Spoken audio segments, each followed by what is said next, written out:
Hello guys, this is Subraj and welcome back to our YouTube channel. दोस्तों, आज हम लोग बहुत ही इंपॉर्टेंट टॉपिक को देखने वाले हैं जो प्रीपोजिशन है। जनरली बहुत सारी स्प्रिंट में प्रीपोजिशन से रिगार्डिंग बहुत सारे क्वेश्चंस होते हैं और 100% वो आज तक नहीं सीख पाए। तो इस वीडियो में लास्ट तक बने रहेंगे क्योंकि हम जो है बहुत ही बेसिक तरीके से आपको स्टार्ट करेंगे, बिल्कुल जीरो लेवल से। और अगर आप शुरू से पूरा वीडियो को देखेंगे तो आपको हर एक पॉइंट बहुत ही अच्छे तरीके से समझ में आएगी। तो चलिए स्टार्ट करते हैं बिना टाइम वेस्ट के प्रीपोजिशन। तो प्रीपोजिशन आखिर होता क्या है? प्रीपोजिशन का मतलब होता है, देखिए इसमें जब आप गौर से देखेंगे तो ये आपका दो पार्ट में डिवाइड होगा। क्या है? प्री और पोजीशन।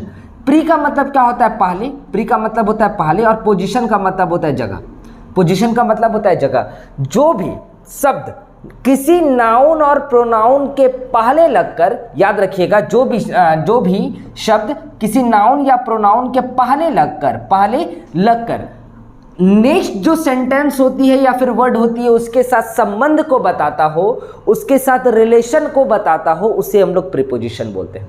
ओके, फिर से समझिए क्या बोल रहे हैं। यदि कोई सा भी वर्ड नाउन और प्रोनाउन के पहले लगकर किसी भी शब्द के साथ वो क्या करेगा? संबंध को बनाएगा, रिलेशन को जो बनाएगा उसे ही हम लोग प्रीपोजिशन बोलते हैं। ओके, चलिए हम लोग इसके डेफिनेशन को देखते हैं और बारीकी से समझते हैं आखिर ये है क्या। अ प्रीपोजिशन इज अ वर्ड और ग्रुप ऑफ वर्ड। तो क्या बोला जा रहा है? एक प्रीपोजिशन जो है एक शब्द है और एक ग्रुप ऑफ शब्द है। मतलब क्या? एक शब्द की समूह है। एक तो एक शब्द का भी होगा, दूसरा शब्दों के समूह का भी होगा। दैट इज जनरली, यह जो है जनरली प्लेस्ड बिफोर नाउन और प्रोनाउन। यह जो है प्लेस्ड होता है, अवस्थित होता है, किसी भी नाउन और प्रोनाउन के पहले अवस्थित होता है। आप किसी भी सेंटेंस में जब प्रीपोजिशन को फाइंड आउट करने जाएंगे या फिर प्रीपोजिशन को पुट करने जाएंगे तो वहां पे आपको किसी भी नाउन या प्रोनाउन के पहले ही आपको मिलेगा। कौन मिलेगा? प्रीपोजिशन मिलेगा। ओके, टू एक्सप्रेस, आखिर वो क्यों रहेगा उस जगह पे? क्यों रहेगा? क्या करने के लिए? To express its relation. Just मैंने बताया, वो संबंध को बताने के लिए, संबंध को व्यक्त करने के लिए वहां पे क्या रहेगा? प्लेस रहेगा, है ना, with other parts of the sentence. उस सेंटेंस में जो भी अदर पार्ट्स ऑफ सेंटेंस रहेगा वो उसके, अभी जस्ट आपको पूरा क्लियर हो जाएगा कि मैं क्या बताने जा रहा हूं, क्या संबंध होगा। बस आपको इतना मेरी हर एक पॉइंट को बारीकी से समझना। ओके, क्या बोला जा रहा है? टू एक्सप्रेस इट्स रिलेशन, मतलब अपने रिलेशन को बताएगा किसके साथ? To other parts of the sentence, मतलब उस सेंटेंस का जो दूसरा पार्ट होगा उसके साथ वो संबंध को बताएगा, अपना रिलेशन को बनाएगा। ओके, नेक्स्ट उसके बाद क्या बोला जा रहा है? द नाउन और pronoun used with the preposition. अब देखिए, अगर उस प्रीपोजिशन के बाद यदि कोई भी नाउन या फिर कोई प्रोनाउन अगर जुड़ा रहता है, क्या बोले थे? ये नाउन और प्रोनाउन है ना, नाउन और प्रोनाउन। तो ये जो नाउन और प्रोनाउन कहलाता है वो क्या कहलाता है? ऑब्जेक्ट कहलाता है। ये नाउन और प्रोनाउन क्या बन जाता है? ऑब्जेक्ट बन जाता है। मतलब प्रीपोजिशन के बाद अगर कोई भी नाउन और प्रोनाउन मिलता है, नाउन और प्रोनाउन आपको दिखता है तो वो आपका ऑब्जेक्ट हो जाता है ना, वो आपका ऑब्जेक्ट हो जाता है। द नाउन और pronoun used with the preposition are called object. Object उसको बोलते हैं। क्या बोलते हैं? ऑब्जेक्ट बोलते हैं। जो भी नाउन या प्रोनाउन किसी भी प्रीपोजिशन के साथ किसी सेंटेंस में आएगा तो उसको हम लोग क्या बोलेंगे? ऑब्जेक्ट बोलेंगे, है ना। अब उसे ही मैंने हिंदी में एक्सप्लेन कर दिया। क्या है? प्रीपोजिशन एक शब्द या एक शब्दों के समूह को कहते हैं। प्रीपोजिशन एक शब्द या एक शब्दों के समूह को कहते हैं जो प्रायः नाउन और प्रोनाउन के पहले लगा रहता है। जो नाउन या प्रोनाउन के पहले लगकर वाक्य के दूसरे भाग के साथ संबंध को बनाता है ना। वाक्य का जो भी दूसरा पार्ट होगा, क्लाउज में मैंने 2 पार्ट, 3 पार्ट, 4 पार्ट, जो भी एक सेंटेंस होता है बता दिया कि एक सेंटेंस में आपका बहुत सारा क्लाउजेस हो सकता है। एक सेंटेंस के अंदर बहुत सारे क्लाउजेस हो सकते हैं। तो उसी टाइप से संबंध बना सकता है वाक्य के दूसरे भाग से। बोला जा रहा है पैराग्राफ छोड़ करके, प्रीपोजिशन के साथ जो भी नाउन और प्रोनाउन यूज होते हैं वो ऑब्जेक्ट कहलाता है। उसको क्या बोलते हैं? ऑब्जेक्ट बोलते हैं। होप आपको यहां तक की बातें क्लियर हो गई होगी।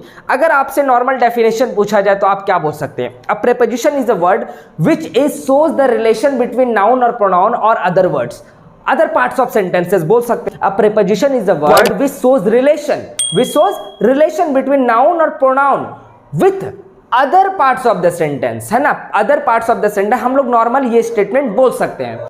तो चलिए हम लोग प्रीपोजिशन कितने प्रकार के होते हैं और इसका लिस्ट कितना होगा, हम लोग कैसे इसको पढ़ेंगे, आगे की बातों को हम लोग देखें। प्रीपोजिशन की अगर बात करें तो प्रीपोजिशन हमारा प्रेपोजिशन हमारा बेसिकली टू टाइप्स का होता है। कौन कौन सा होता है? पहला हमारा होगा common preposition, and next one हमारा होगा कॉम्प्लेक्स प्रेपोजिशन। ये कॉमन और कॉम्प्लेक्स प्रेपोजिशन क्या होता है, पहले इस चीज को समझ लिए, क्योंकि हम लोग जो अभी देखने वाले हैं वो कॉमन प्रेपोजिशन का यूजेस को देखने वाले हैं।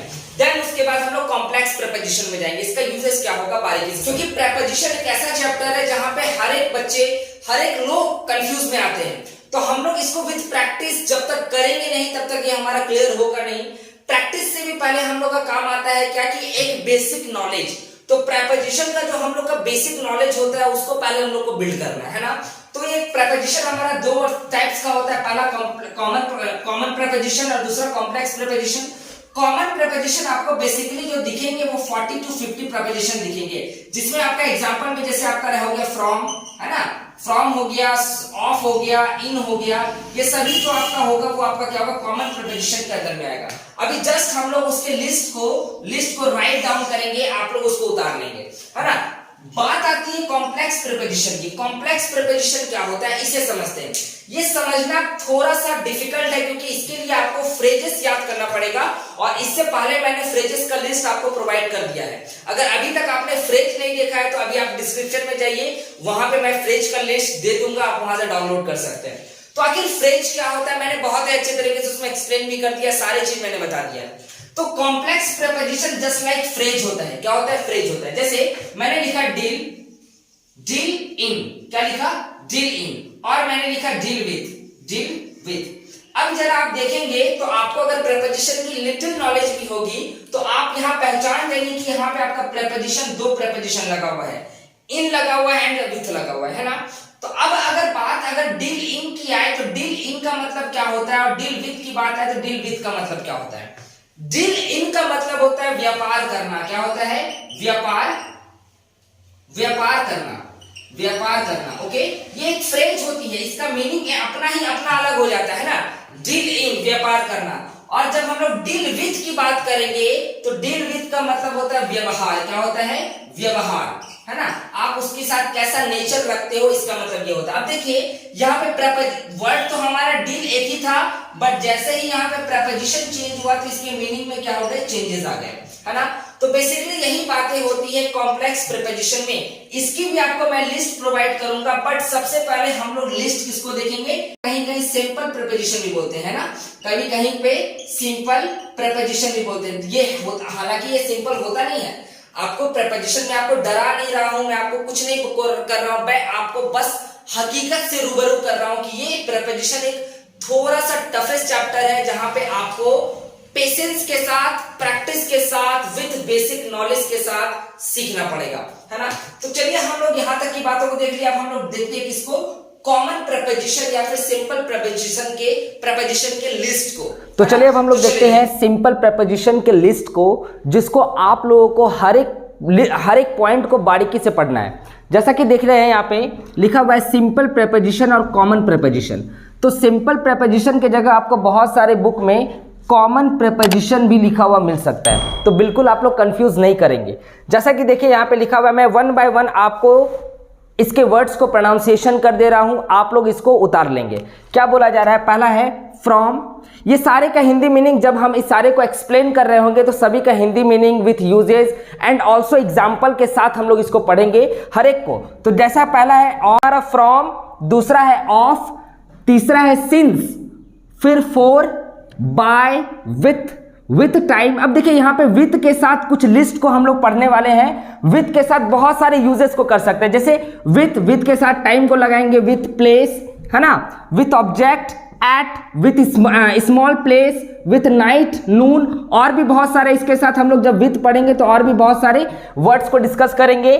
नेक्स्ट है on, upon, on to, towards, under, beneath, underneath, है ना। तो ये सारे वर्ड्स का यूज करेंगे। Except, beside, between, among, amongst, over, above, below, up, down, upwards, downwards, off, about, ago, inside, है ना, outside, within, without, after, ahead of, behind, before, in front of. तो ये सारे का बहुत यूजेज है, हम लोग बहुत सारे एग्जाम्पल को देख करके करेंगे।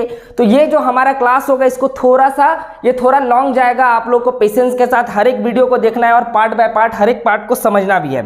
नेक्स्ट है till, until, up to, around, along, alongside, through, beyond, है ना। और है via, opposite, across, during, in, into, etcetera. हम लोग एटसेट्रा इसलिए दिए क्योंकि इसके बाद और भी ऐसा प्रेपोजिशन आएगा जिसको हम लोग यूज करेंगे और उसके एग्जाम्पल को देखेंगे। तो ये हमारा बेसिकली आप लोग को लिस्ट था, अभी आप लोग यहां तक इसको देखेंगे। नेक्स्ट क्लास में हम लोग इसके बारीकी से हर एक पॉइंट को, हर एक चीज को विथ एग्जाम्पल और सारे पॉइंट को कवर करेंगे। तो दोस्तों हमारे इस वीडियो को जरूर से जरूर लाइक करेंगे और साथ ही साथ हमारे इस चैनल को सब्सक्राइब करेंगे। मिलते हैं नेक्स्ट वीडियो में, तब तक के लिए goodbye, thank you so much.